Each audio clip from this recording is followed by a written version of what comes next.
Jojmë të jemi në Vizion Plus drejt për së drejt e dashumiq në live në mëngjes, ku do të ndalemi në fakt tek le të themi intervista e parë që do të diskutojmë ditën e sotme. Pak ditë më parë morëm lajmin e shumë pritur dhe të bukur fal një pune voluminoze kërkimore për të plotësuar dosjen sa i përket të Lahutës dhe për ta paraqitur pranë strukturave të UNESCO-s, ku më në fund morëm lajmin e mirë që tashmë Lahuta është pjesë e trashëgimisë botërore kulturore. Një lajm shumë i mirë, pa diskutim që Shqipëria e ka krijuar eksperiencën e saj kur vjen puna tek këto dosje, nëse kemi parasysh këtu xhubletën apo kthimimin e Tropojës dhe tashmë e kemi pjesë tonën të trashëgimisë kulturore botërore. Ka qenë një konkurrencë e madhe nëse i referohemi rajonit dhe konkurrencës me Serbisë, megjithatë do të ndalemi për të kuptuar se pse ka qenë kjo konkurrencë. Do të kemi ditën e sotme të ftuar në studio Armanda Hysa, etnologe. Mirëmëngjes dhe mirë se erdhët. Mirëmëngjes, Gzajm. Mirëmëngjes, faleminderit shumë që jeni këtu për të folur në fakt për një moment që besoj për ju është emocionues edhe për ne, po duke patur parasysh punën që keni bërë edhe besoj edhe atë vështirësinë që keni patur për të arritur në një përgjigje pozitive. Si nisi ideja, na tregoni pak që në momentin e parë dhe si ka qenë le të themi gjithë procesi që u finalizua pozitivisht.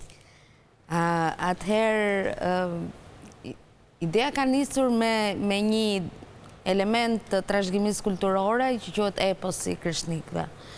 Ka qenë një bashkëpunim midis Akademisë Shkencave të Shqipërisë, Akademisë Shkencave të Kosovës, Qendrës Studimeve Albanologjike, atëherë në vitin 2009-2010, profesor Zymer Naziri, folkloristi nga Kosova, i cili është njohësi më i mirë po themi lahutarëve të Kosovës edhe të eposit. Bëjnë takime akademike, konferenca shkencore, gjithat lidhura me eposin e Krishnikëve. Mirë po eposi i Krishnikëve duhet thënë se origjinali nuk është thjesht ai që është mbledhur edhe është botuar që nga vitet 40 te visaret e kombit dhe më pas ribotuar. Eposi real është ai kënduari me lahut nga rapsodët, nga lahutarët.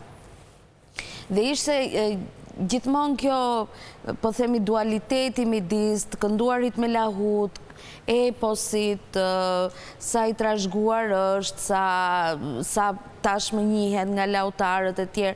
Mirë po pati frymë goxha akademike në vetvete.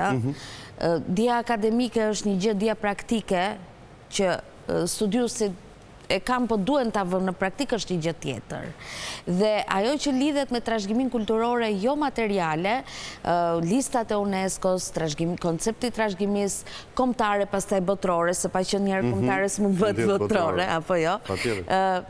Janë më praktike, janë më pranë komuniteteve, nuk i duan shumë këto takimet akademike.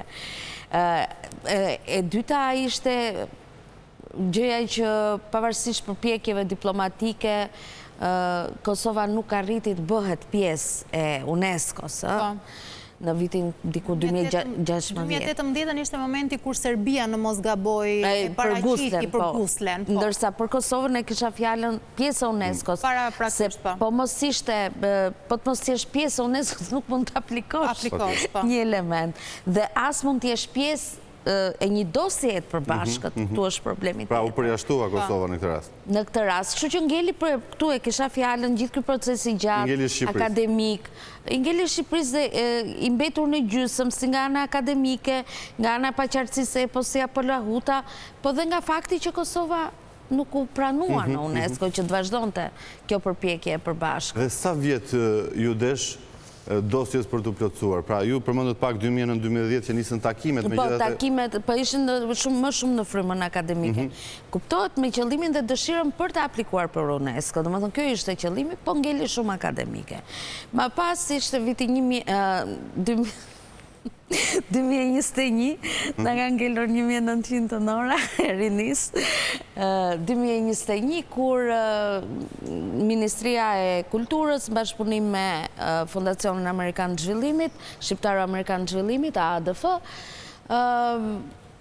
mendojnë të krijojnë grupin e punës edhe mbi këtë dosjen që nuk ishte e qartë akoma eposi apo lahuta, dhe që gjatë rrugës pastaj e pam si qytet duke bërë punën terren, bisedat me lahutarët, derisa erdhëm tek emri përfundimtar. Cila ka qenë, le të themi, pika më e vështirë gjatë këtij procesi? Unë kujtoj edhe një herë atë që edhe ju e përmendët disi, momentin e vitit 2018 kur Gusla shkoi nëpërmjet Serbisë në UNESCO, që krijoi një lloj shqetësimi shumë të madh, u diskutua shumë që kishte një lloj përfitimi dhe u duk sikur Serbia u tregua pak më shpejt, por nga ana tjetër gjitha vendet dinarike duhet sigur e kanë pjesë të tyre me emra të ndryshëm, përveç Rumanisë, në mos gaboj e thrasin Lauta, pa hën, por është e njëjta vegël. Pra, sa të vështirë patët ju që Lahuta të konsideroj pjesë e jona dhe të pranohej për të mbrojtur më pas nga UNESCO? Tani, e mira është e traditave të përbashkëta, në sensin jo se të përbashkëta ne i festojmë bashkë, po sepse të ngjashme janë në vende të ndryshme, dhe Ballkani ka plot të tilla, Evropa ka plot të tilla. Mos harrojmë, ne jemi pjesë e dosjes transhumancës, po ashtu, ku janë 10 vende evropiane, Spanja, Italia, Kroacia, Shqipëria, Greqia, do thotë shumë tradita janë të përbashkëta, disa janë më lokale, disa janë akoma euroaziatike. Pra, e mira është që traditat, kur janë shumë të ngjashme, të bëhen në grup shtetesh, të aplikohen në grup shtetesh. Po duhet kemi parasysh që Lahuta në vetvete për shqiptarët, Gusla për malazezët dhe më pak për serbët, por është edhe në Bosnjën perëndimore, por ashtu edhe në pjesën e Kroacisë dalmatike. Me to janë kënduar eposet e këtyre vendeve dhe kanë marrë, sidomos nga fundi shekullit XIX, fillimi shekullit XX, një kuptim goxha të rëndësishëm si simbol kombëtar i secilit prej këtyre vend. Më kupton? Mirë po, simboli kombëtar i vendeve që janë në probleme territoriale me njëri tjetrin, për ta thënë sa më politikisht korrekt, do të thotë që nuk mund të jetë dhe njërës dhe tjetërës. Pra, ne dim shumë mirë që janë shumë të ngjashme si tradita, këndojnë eposet, epikat legjendare, por është shumë absurde ta mendosh që futet në një dosje të përbashkët Shqipëri-Serbi, Malizi, ku Malizi përmes Lahutës i ka kënduar... Që ka qelet edhe përballë UNESCO-s momentin që ju parashitët me dosjen tuaj? Ja, atëherë, kjo do më thëmë, po të kishte qenë kjo qasja, do kishte qenë që në fillim me Serbin. Pra do ishte thënë Serbis, stop, e kanë dhe vëndet e tjera, s'do të aplikosh. Momentin kur Serbis nuk ju tha kjo, si e qyshe tek nuk jam brënda atyre, po themi, rretheve, atëherë gjdo vënd tjetër ka të drejtën që në një forma apo në një tjetër të paraqesë traditën e vetë. Sepse fakti që një shtet fut traditat e veta, po themi që i ka brënda teritorit, jo vetëm kombëtare, se mund tjetë dhe minoriteti etnik që përfaqësohet, po me atë shtet, nëse nesër pas nesër do ketë Dropulli, për shembull një ashtu, do ta fusë Shqipëria, nuk do ta fusë Greqia, më kuptoni? Pra është koncepti i kufive shtetëror, nuk është koncepti i kufive etnik shumë në UNESCO. Atëherë, çdo vend tjetër e ka këtë të drejtë. Dhe ajo që na ka dhënë për neve më shumë ka qenë që pse të mos ta bënim dot përbashkët me Kosovën, po është e pamundur. Do thotë, ka qenë një si tip ndjenje, faj, keqardhje, po në anën tjetër bindem mos ta fusnim kurrë as neve. Në Shqipëri, ishte e pamundur. Se ne nuk e dim tani nga ana teknike se si plotësohet një dosje, megjithatë cilat janë ato gjetjet kryesore apo ajo çka i vuri vulën përfundimtare për të vendosur që Lahuta të jetë në UNESCO. Unë dua të sqaroj dhe një keq kuptim që ka lindur ditët e fundit, nuk është bërë ndonjë zhurmë e madhe, megjithatë më takon ta them. Kur themi është bërë pjesë e listës UNESCO-s në nevojë për mbrojtje, UNESCO ka 3 lista. Lista e elementeve trashëgimisë kulturore përfaqësuese, lista e elementeve trashëgimisë kulturore në nevojë urgjente mbrojtje dhe tjetra e praktikave të mira që ka lidhje më shumë me politikat që shtetërore ose komunitare për mbrojtjen e një elementi. Pra jo vetëm me elementin. Atëherë, kuptohet Xhubleta dhe Lahuta janë tek lista e dytë që përmenda nevojës për ruajtje. Mirë po, që të treja këto lista janë pjesë të trashëgimisë botërore, sepse lindi një keq kuptim që Serbia ka të përfaqësuesja, ne kemi tek nevoja për ruajtje.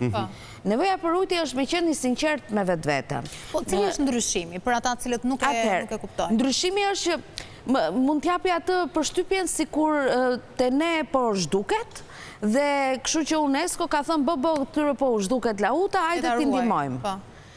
Ta shqyqyr që ka një organizat ndërkombëtare që vjen të na ndihmojë, më kupton? Po, ideja është që është munduar të hapet debati si kur Serbia e ka guslen, përfundimisht kurse neve na është pranuar me këshu dhe nuk jemi të lista përfaqësuese. Po ndërkohë si që nuk ka lidhje. Do me thënë, ne jemi pjesë e listës dytë, po që të treja listat janë pjesë e trashëgimisë botërore. Dhe mua më duket që është shumë më bukur nga ana tjetër, kur një element është duke pasur i trashëgimisë kulturore, siç është të kënduarit dhe të luajturit me lahut dhe prodhimi lahutës, se ne kemi të treja elementet. Është në momentin e vetë të vështirë në kuptimin që jo se nuk ka më njerëz apo mbartës, po është në vështirë si trashëgimia, pra tek brezi i ri, kur të thuash mbas 10 vjetësh çfarë do ndodhi, mua më duket shumë e bukur që Organizata Botërore e Kulturës thotë që ky element kaq i bukur meriton vëmendjen botërore për ta ruajtur trashëgiminë e tij. Mua më duket dhe më e rëndësishme në anën tjetër nga ana simbolike se sa të qenit në listën përfaqësuese ku UNESCO nuk merr, domethënë nuk ka asnjë lloj angazhimi është vetëm i palës nacionale dhe nëse nesër pas nesër elementet e listës përfaqësuese logjikisht ashtu duket se ka një lloj kujdesi më të madh edhe UNESCO. Absolutisht është kujdesi më i madh dhe në këtë rast kanë qenë të aplikuara nga gjithë vendet e botës më duket 11 ose 12, po vetëm 3 arritën të marrin pra të nënshkruhen në UNESCO. Një nga prej cilëve dhe Lahuta jo.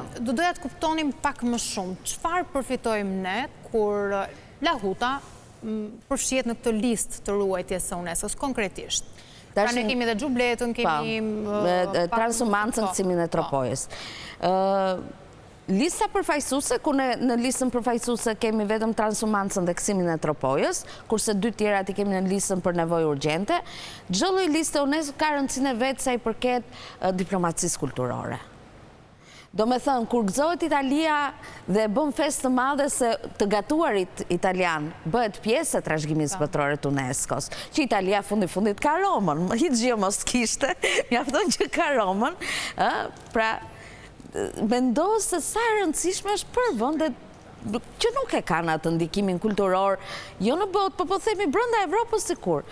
Pra, nga ana e diplomacisë kulturore, nga ana e turizmit, kështu pasurohet ajo harta kulturore, nuk ngelin më rrëfime të thata mbi kulturën shqiptare, por janë rrëfime të prekshme, janë rrëfime të bukura, bëjmë pjesë e komuniteteve, zgjerojnë, ndërgjegjësojnë brezat e ri mbi peshën që ka kultura, sepse dëgjoj, ne jetojmë globalizëm, jo brezat e ri sot, po edhe neve po bëj 50 vjet avash kam jetuar periudhën e fundit të komunizmit dhe prapë syt tan rrinin te muzika rock, ai sa ishte brenda atyre.